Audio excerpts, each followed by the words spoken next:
TDP కార్యకర్తలను నీతి నిజాయితీగా పైకి తీసుకొచ్చే బాధ్యత తీసుకుంటానని ఆ పార్టీ అధినేత సీఎం చంద్రబాబు అన్నారు.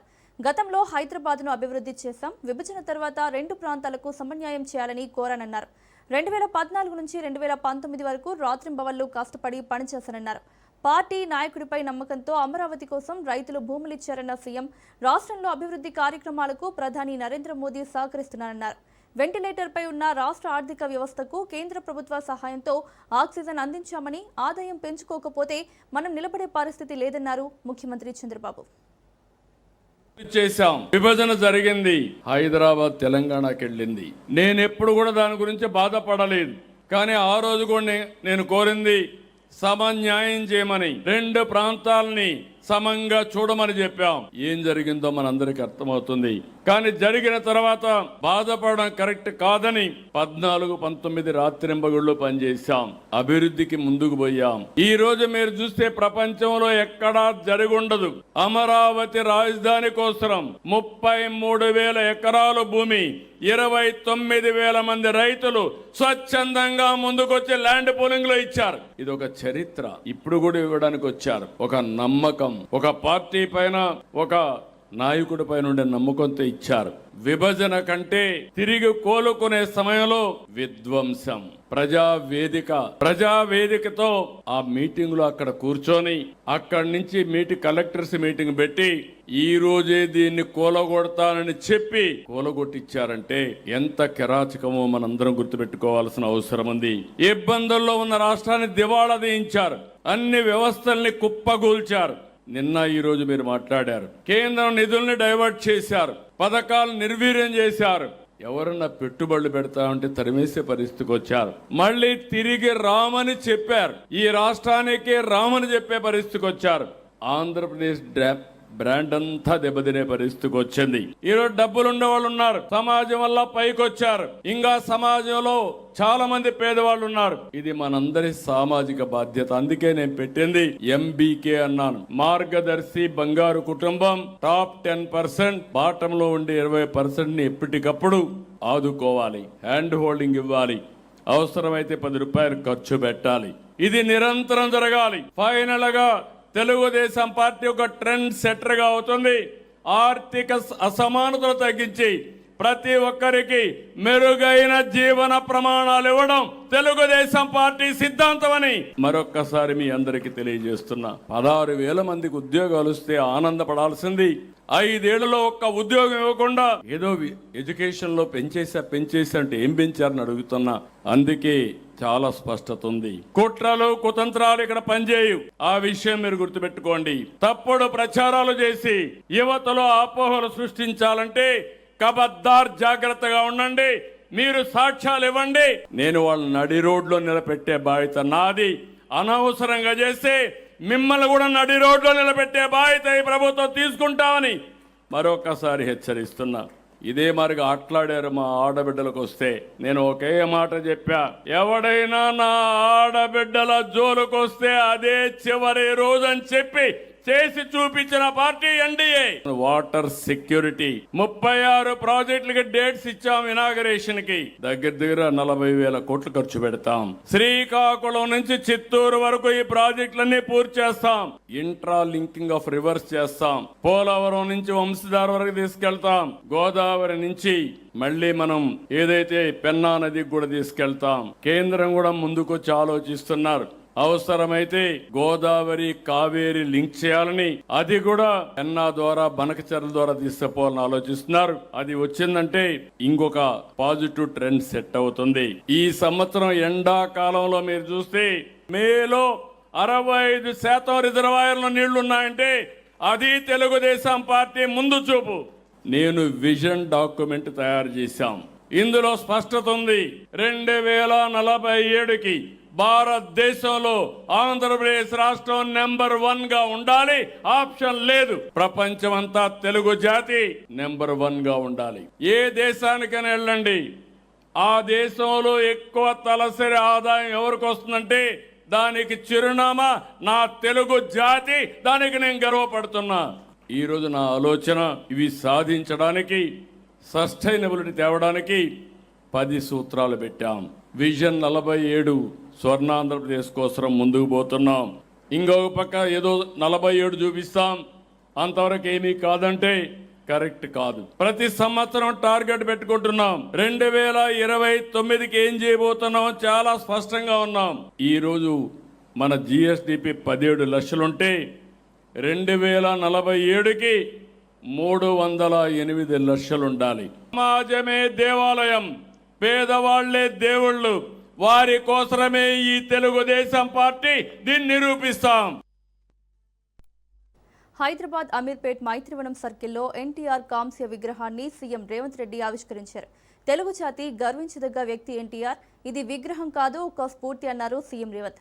కులాలు, మతాలు, ప్రాంతాలకు అతీతంగా ఎన్టీఆర్ ప్రజల మనసుల్లో నిలిచిపోయారని అన్నారు. ఉచిత విద్యుత్, ₹2 కిలో బియ్యం, పక్కా ఇల్లు, జనతా వస్త్రాల వంటి పథకాలే నేటి సంక్షేమ పథకాలకు స్ఫూర్తిగా నిలిచాయని పేర్కొన్నారు. ప్రపంచ దేశాలలో ఈ దేశం యొక్క గొప్పతనం, గౌరవం, నాయకత్వ లక్షణాలను చాటి చెప్పిన ఉక్కు మహిళ శ్రీమతి ఇందిరా గాంధీ గారు. వారిని స్మరించుకోవాల్సిన అవసరం ఈ దేశంలో రాజకీయాలలో ఉండే ప్రతి ఒక్కరికి, ఈ యువతరానికి అవసరం ఉన్నది. ఇక మూడో తరం, ఆ తరం గురించి నేను చెప్పాల్సిన అవసరం లేదు. 3 పదాలు ఎన్టీఆర్.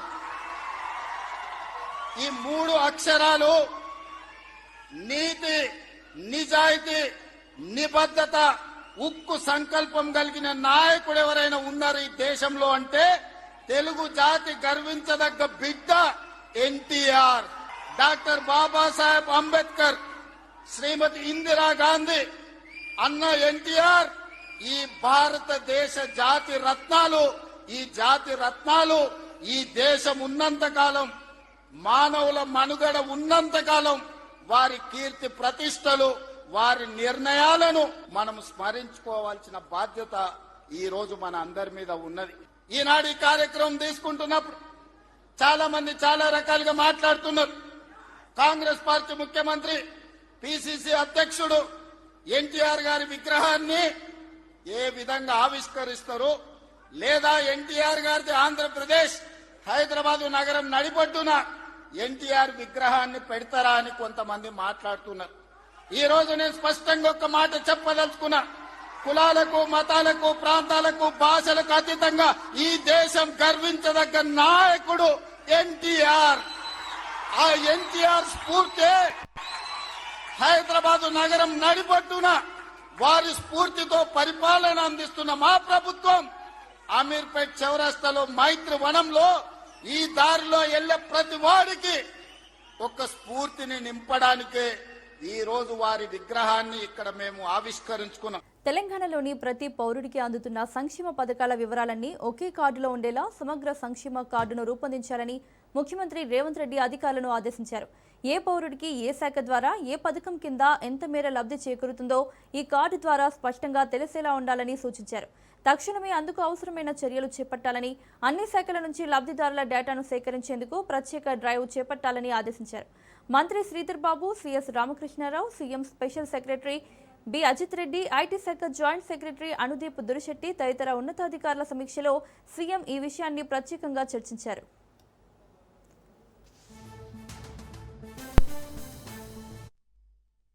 సమగ్ర సంక్షేమ కార్డు ద్వారా రాష్ట్రంలోని ప్రతి పౌరుడి పూర్తి సంక్షేమ ప్రొఫైల్ ఒకే చోట అందుబాటులోకి వస్తుందని ముఖ్యమంత్రి అన్నారు.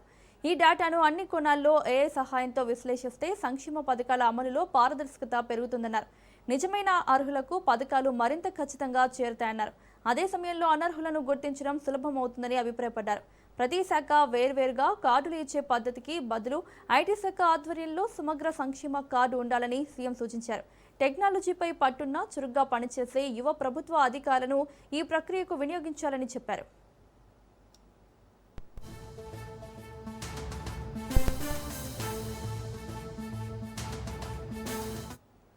ఈ కార్డులో ఆరోగ్యశ్రీ, ముఖ్యమంత్రి సహాయ నిధి, ఫీజు రీయింబర్స్మెంట్, కార్మిక శాఖ, విద్యాశాఖ, ఇన్సూరెన్స్ పథకాలు, ప్రభుత్వం తీసుకువస్తున్న బీమా పథకాల వివరాలు ఉండాలని చెప్పారు. అవసరమైతే ఆధార్ నంబర్ తరహాలో రాష్ట్ర స్థాయిలో ప్రత్యేక యూనిక్ ఐడెంటిటీ నంబర్ ఇచ్చేలా ఆలోచించాలన్నారు. ఇటీవల ప్రభుత్వం నిర్వహించిన సమగ్ర సామాజిక, ఆర్థిక విద్య, ఉపాధి, రాజకీయ, కుల సర్వే వివరాలను కూడా ఈ కార్డుకు అనుసంధానించాలని అన్నారు.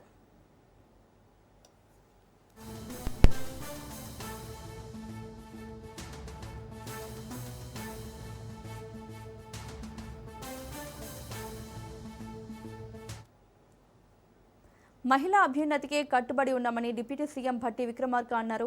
ప్రజాపాలన ప్రగతి ప్రణాళికలో భాగంగా ఖమ్మం జిల్లా ఎరుపాలెంలోని వెంకటాపురంలో ఇందిరా మహిళా శక్తి పథకం కింద సోలార్ పవర్ ప్లాంట్ను మంత్రి సీతక్కతో కలిసి భట్టి విక్రమార్క ప్రారంభించారు. ఆనాటి కాంగ్రెస్ ప్రభుత్వం వడ్డీ లేని రుణాలను ఇస్తే బీఆర్ఎస్ ప్రభుత్వం హయాంలో ఆ రుణాలను గాలికి వదిలేసిందని డిప్యూటీ సీఎం ఆరోపించారు. 10 ఏళ్ల పాటు మహిళా సంఘాలు ఎన్ని విజ్ఞప్తులు చేసినా గత ప్రభుత్వం పట్టించుకోకపోగా అభయహస్తం ప్రాజెక్టును పక్కన పడేసిందన్నారు. మహిళా అభివృద్ధి లక్ష్యంగా కాంగ్రెస్ ప్రభుత్వం అధికారంలోకి వచ్చిన 2.5 ఏళ్లలో 66,000 కోట్ల రూపాయలు బ్యాంకుల ద్వారా మహిళలకు రుణాలు ఇప్పించామన్నారు. మహిళా వారోత్సవాల సందర్భంగా మహిళా సంఘాలకు 8,000 బిల్డింగ్లకు ఒక్కరోజే శంకుస్థాపన చేసిన ఘనత కాంగ్రెస్ ప్రభుత్వానిదేనని డిప్యూటీ సీఎం భట్టి అన్నారు. కాంగ్రెస్ ప్రభుత్వ హయాంలో మహిళలందరూ సంతోషంగా ఉన్నారని, మహిళలకు ఫ్రీ బస్ ఇస్తే బీఆర్ఎస్ ఓర్వలేకపోతోందని మంత్రి సీతక్క విమర్శించారు.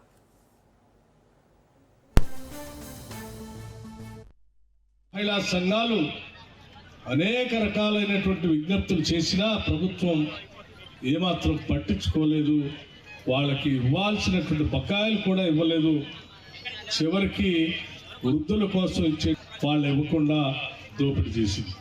మహిళల్ని మనం మహాలక్ష్మిలాగా చూడటం కోసం వాళ్ళకి కావాల్సిన సహకారాలన్నీ అందించాలంటే ముందుగా వడ్డీ లేని రుణాలని వాళ్ళ వ్యాపారం కోసం పెద్ద ఎత్తున ఇవ్వాలి. రుణాలు బ్యాంకుల ద్వారా ఇప్పించడమే కాదు, ఇచ్చిన రుణాలతో వాళ్ళు వ్యాపారాలు చేసుకోవడానికి కావలసినటువంటి ఏర్పాట్లు కూడా మనమే చేయాలి. అలా చేయడానికి ఉన్నటువంటి మార్గాలన్నీ మహిళలకు ఏం చేద్దామన్నా కూడా అసూయ, లేకపోతే వాళ్ళు ఎదిగితే వాళ్ళని ఎక్కడ ప్రశ్నిస్తారు. తడిసిన ధాన్యాన్ని కూడా మద్దతు ధరకే కొనుగోలు చేసి రైతులను ఆదుకుంటామని మంత్రి ఉత్తమ్ కుమార్ రెడ్డి మరోసారి స్పష్టం చేశారు. ధాన్యం కొనుగోలుపై యాదాద్రి భువనగిరి జిల్లా కలెక్టరేట్లో మంత్రులు పొంగులేటి శ్రీనివాసరెడ్డి, శ్రీధర్ బాబుతో కలిసి సమీక్ష నిర్వహించారు. రానున్న 4 రోజులు యంత్రాంగమంతా అప్రమత్తంగా వ్యవహరించి కొనుగోలు చేసిన ధాన్యాన్ని మిల్లులకు తరలించాలని అధికారులకు ఉత్తమ్ కుమార్ రెడ్డి దిశానిర్దేశం చేశారు. తమ ప్రభుత్వం వచ్చిన నాటి నుంచి కని విని ఎరగని రీతిలో దిగుబడులు వచ్చాయని, ప్రతి గింజను రాష్ట్ర ప్రభుత్వమే మద్దతు ధరకు కొనుగోలు చేస్తుందని ఉత్తమ్ తెలిపారు. మరి ట్రాన్స్పోర్ట్ అసోసియేషన్లకి హమారీ అసోసియేషన్ ప్రత్యేకంగా అప్పీల్ చేస్తున్నా. మరి రికార్డు స్థాయిలో పంట వచ్చింది.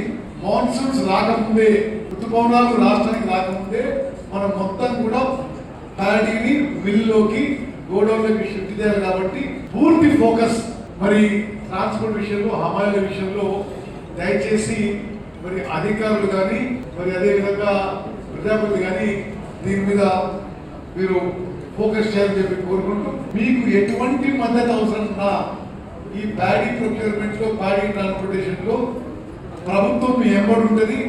మీరు నేరుగా సివిల్ సప్లైస్ కమిషన్ ఫోన్ చేయండి, లేదా నేరుగా నాకు ఫోన్ చేయండి. మీకు ఎటువంటి మద్దతు కావాలన్నా మేము మీ ఎంబడి ఉంటాం. నేను ముందు చెప్పినట్టుగా ప్రతిపక్షాలు చెప్పే దాంట్లో మాటలో బసలేదు, ఏదో బదనాలు చేయాలి. బీజేపీ నాయకులు బస్సు యాత్రలు చేయడం కాదని, ఢిల్లీ యాత్ర చేసి మద్దతు ధరకు ధాన్యం కొనుగోలు చేసేందుకు అవసరమైన నిధులు ఇప్పించాలని మంత్రి పొంగులేటి శ్రీనివాసరెడ్డి డిమాండ్ చేశారు. వడ్లు అంటే తెలియని వారు వాటి గురించి మాట్లాడడం హాస్యాస్పదంగా ఉందని ఎద్దేవా చేశారు. లేదని రైతులని, ప్రజలని మభ్యపెట్టాలనే తాపత్రయం చూస్తుంటే నవ్వొస్తుంది. దెయ్యాలు వేదాలు వలిస్తున్నట్టు.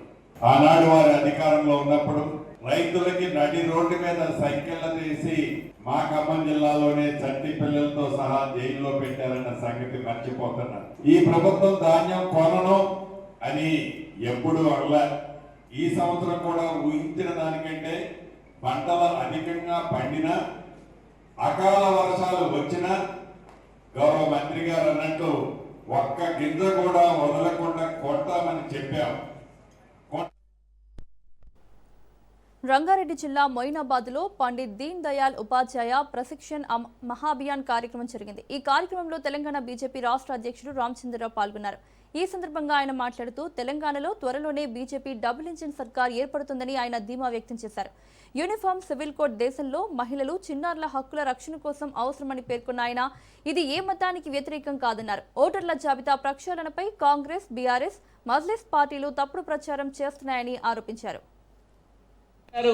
వస్తే వీళ్ళ ఓట్లు పోతే వాళ్ళ ఓట్లు పోతే అని సుప్రీంకోర్టు నిన్న చాలా స్పష్టంగా చెప్పింది. సుప్రీంకోర్టు ఒక తీర్పుని భారతీయ జనతా పార్టీ స్వాగతిస్తుంది. ఎలక్షన్ కమిషన్ ఆఫ్ ఇండియా ఒక నిర్ణయం ఇది. ప్రభుత్వానికి పార్టీకు సంబంధం లేదు. అది ఎస్ఐఆర్ అంటే దొంగ ఓట్లని, చనిపోయిన వాళ్ళని, ట్రాన్స్ఫర్ని, షిఫ్టెడ్ని ఇటువంటి ఓటర్లను తీసుకొచ్చి ఓటర్ లిస్టు ప్రక్షాళన చేయటం అనేది గతంలో కూడా 10 సార్లు జరిగినాయి కాంగ్రెస్ ప్రభుత్వంలో కూడా. కానీ ఈరోజు బీజేపీ ప్రభుత్వంలో ఎలక్షన్ కమిషన్ ఆఫ్ ఇండియా తీసుకొస్తే దాని మీద అనుమానాలు తీసుకొస్తున్నటువంటి ఈ యొక్క కాంగ్రెస్ పార్టీ ఈరోజు 3 రాష్ట్రాలు దాదాపు దేశంలో యూనిఫామ్ సివిల్ కోడ్ అనేది అటు ఉత్తరాఖండ్లో, గోవాలో, నిన్న అస్సాంలో కూడా ఈ చట్టాన్ని తీసుకోవడం జరిగింది. మళ్ళీ యూనిఫామ్ సివిల్ కోడ్ అనేది మన ఒక సిద్ధాంతంలో, మన ఒక మేనిఫెస్టోలో భాగం అది. అదేవిధంగా ఆర్టికల్ 370 కూడా మనకు భాగం ఉండే. ఆర్టికల్ 3 కృష్ణా జిల్లా మచిలీపట్నం నియోజకవర్గ పరిధిలోని కొత్తపూడి గ్రామంలో నిరసనలు వెల్లువెత్తుతున్నాయి. బందరు పోర్టుకు సంబంధించి విద్యుత్ సరఫరా కోసం ఏర్పాటు చేస్తున్న హెవీ ఓవర్ హెడ్ కరెంట్ లైన్లు, స్తంభాల మార్కింగ్ ప్రక్రియ కొత్తపూడి రైతుల గుండెల్లో ఆందోళన నింపింది. తమకు ముందస్తు సమాచారం ఇవ్వకుండా, కనీసం నోటీసులు కూడా జారీ చేయకుండా, పొలాల మధ్యకుండా హై వోల్టేజ్ లైన్ల కోసం మార్కింగ్ చేయడాన్ని నిరసిస్తూ గ్రామ రైతులు పెద్ద ఎత్తున రోడ్డుపైకి వచ్చి తమ నిరసనను తెలియజేశారు. రైతులకు మద్దతుగా వైసీపీ జిల్లా అధ్యక్షుడు పేర్ని నాని నిరసనలో పాల్గొని రైతులతో కలిసి రోడ్డుపై బైఠాయించారు. రైతుల భూముల్లో కనీస సమాచారం ఇవ్వకుండా కరెంటు స్తంభాల మార్కింగ్ ఎలా చేస్తారని, ఇది అన్యాయమని మండిపడ్డారు. అభివృద్ధి పేరుతో అన్నదాతల కడుపు కొడితే చూస్తూ ఊరుకోమన్నారు. రైతులకు న్యాయం చేసేలా తక్షణమే అధికారులు చర్యలు చేపట్టాలని డిమాండ్ చేశారు. లేని పక్షంలో రైతుల పక్షాన వైసీపీ పార్టీ నిలబడి పెద్ద ఎత్తున పోరాడతామని పేర్ని నాని హెచ్చరించారు. పట్టాలు ఇవ్వడం జరిగింది. తర్వాత జగన్మోహన్ రెడ్డి గారి ప్రభుత్వం వచ్చిన తర్వాత ఆ పట్టాలన్నింటినీ కూడా వారికి ప్రైవేట్ ఆస్తుల కింద మార్చడం జరిగింది. కోర్టుకి అవసరం అని చెప్తూ బాగా పెద్ద హెవీ లైన్ టవర్లు, ఆ హెవీ టవర్లు పొలంలో వేస్తామని చెప్పని వీరికి చెప్పకుండానే పొలంలో నిన్న రెవెన్యూ అధికారులు వచ్చి మార్కింగ్లు ఇచ్చి వెళ్ళారు. కనీసం తాకట్టు పెట్టుకుంటాకో లేకపోతే ఎవరికి అమ్ముకుంటాకు కూడా అవకాశం ఉండదు. కాబట్టి నాకు 2 ఆడపిల్లలు కట్నంగా ఇచ్చాను. మరి నాకు అది తప్ప ఇంకేమీ లేదు. నుంచుంటాక నేడు కూడా లేదు. నా భర్తతో 15 సంవత్సరాలు బట్టి బాధపడతాను. నేను నా పిల్లలని ఇద్దరిని నా ఇంటికి పంపించేదారు. నా ఇల్లు అదే కట్నం కింద ఇచ్చారు. టీడీపీపై మాజీ మంత్రి ఆర్కే రోజా తీవ్ర స్థాయిలో విరుచుకుపడ్డారు. చంద్రబాబు నిర్వహిస్తున్నది మహానాడు కాదని, అది దగానాడు, బూతునాడు అంటూ సంచలన వ్యాఖ్యలు చేశారు. ఎన్నికల ముందు ఇచ్చిన ఏ ఒక్క హామీని అమలు చేయకుండా ఇప్పుడు సిగ్గు లేకుండా డిజిటల్ మహానాడు పెడితే ప్రజలెవరూ పట్టించుకోలేదని ఎద్దేవా చేశారు. అసలు ఇది సైకిల్ పార్టీ మహానాడా లేక సైకో పార్టీ మహానాడా అంటూ ఘాటుగా విమర్శించారు. మహానాడు అంతా కేవలం జగన్మోహన్ రెడ్డి నామస్మరణతోనే సాగిందని, డైవర్షన్ పాలిటిక్స్ చేయడంలో చంద్రబాబు సిద్ధహస్తుడని మండిపడ్డారు. అప్పట్లాగే వాళ్ళు జగన్మోహన్ రెడ్డి గారి కాలి గోటికి సరిపోని వాళ్ళు కూడా ఏ విధంగా రెచ్చిపోయి మాట్లాడుతున్నారో మనం చూస్తున్నాం. అలాగే జగనన్న ముందర నించోడానికి ధైర్యం లేనోళ్ళు కూడా మైకులు ముందున్నాయని ఎలా మాట్లాడుతున్నారో మనం అందరం కూడా గమనిస్తున్నాం. వీళ్ళ మహానాడులో ప్రసంగాలన్నీ మీరు చూస్తే పెద్ద బోగస్ మాటలే అని ఈ రాష్ట్ర ప్రజలకి మరోసారి కూడా అర్థమైంది. ఆల్రెడీ 2 ఏళ్లలో పర్సనల్ గా వాళ్ళు కూడా దాన్ని అనుభవించారు. ఎందుకంటే వాళ్ళకి ఏం అందటం లేదు కాబట్టి. ఈరోజు ప్రజలతో పాటు తెలుగుదేశం పార్టీ కార్యకర్తలకు కూడా ఈ తెలుగుదేశం పార్టీ ఒక బోగస్ పార్టీ, బోగస్ మాటలు తప్ప ఏం చేయదనేది వాళ్ళకు కూడా ఈరోజు అర్థమైంది. కర్ణాటక రాజకీయాల్లో కీలక పరిణామం చోటు చేసుకుంది. ముఖ్యమంత్రి సిద్ధరామయ్య తన పదవికి రాజీనామా చేశారు. డిప్యూటీ సీఎం డీకే శివకుమార్తో కలిసి బెంగళూరులోని లోక్ భవన్ కు వెళ్లిన ఆయన తన రాజీనామా పత్రాన్ని గవర్నర్ కార్యాలయంలో అందజేశారు. గవర్నర్ అందుబాటులో లేకపోవడంతో ఆయన ప్రత్యేక కార్యదర్శికి రాజీనామా పత్రాన్ని సమర్పించినట్లు సిద్ధరామయ్య వెల్లడించారు. కాంగ్రెస్ అధిష్టానం సూచనల మేరకే తాను రాజీనామా చేసినట్లు స్పష్టం చేశారు.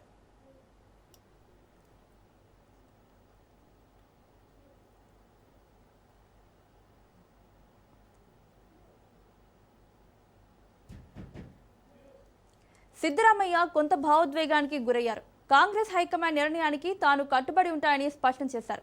2006లో కాంగ్రెస్ పార్టీలో చేరానని, అప్పటి నుంచి పార్టీ తనను ఎంతో ఆదరించిందని గుర్తు చేసుకున్నారు. మంత్రిగా 2 సార్లు సీఎంగా ప్రతిపక్ష నేతగా తనకు అనేక అవకాశాలు ఇచ్చిందని తెలిపారు. 7 కోట్ల కన్నడ ప్రజలకు సేవ చేసే భాగ్యం దక్కడం అదృష్టమన్నారు. తాను ముఖ్యమంత్రి అవుతానని కలలు కూడా అనుకోలేదని సిద్ధరామయ్య అన్నారు. తన కుటుంబంలో ఎవరికీ రాజకీయ నేపథ్యం లేదని, తాను గ్రామీణ జీవితం నుంచి వచ్చానని, పొరపాటున రాజకీయాల్లోకి అడుగు పెట్టానని వ్యాఖ్యానించారు.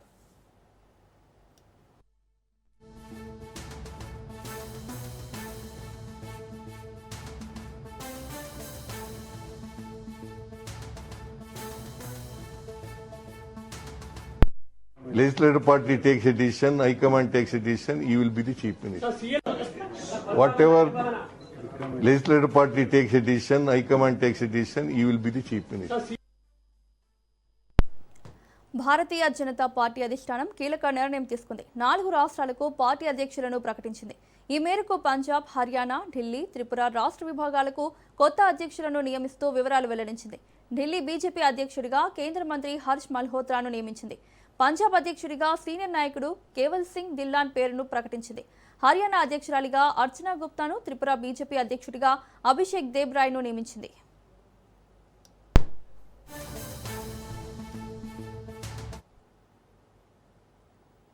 లష్కర్ ఏ తోయిబా డిప్యూటీ చీఫ్ సైఫుల్లా కసూరి సంచలన వ్యాఖ్యలు చేశారు. ఇజ్రాయెల్తో సంబంధాలను సాధారణ స్థితికి తెచ్చుకోవాలని భావిస్తున్న ముస్లిం దేశాలను హెచ్చరించాడు. ఇజ్రాయెల్ను అంగీకరించే ఏ దేశం లేదా పాలకుడైనా విధ్వంసం, నాశనం చవిచూస్తారని వార్నింగ్ ఇచ్చాడు. ఆన్లైన్లో సర్క్యులేట్ అవుతున్న కసూరి ప్రసంగం ప్రస్తుతం మధ్యప్రాచ్యంలో మారుతున్న రాజకీయ సమీకరణాలు, అబ్రహాం ఒప్పందాలపై జరుగుతున్న చర్చల నేపథ్యంలో ప్రాంతీయ భద్రతా పరిశీలకుల దృష్టిని ఆకర్షిస్తోంది. పహల్గామ్ ఉగ్రదాడి వెనుక కసూరియే సూత్రధారి అని భారత నిఘా సంస్థలు భావిస్తున్నాయి. కైవే బులెటిన్ అప్డేట్స్, కీప్ వాచింగ్ రాష్ట్ర.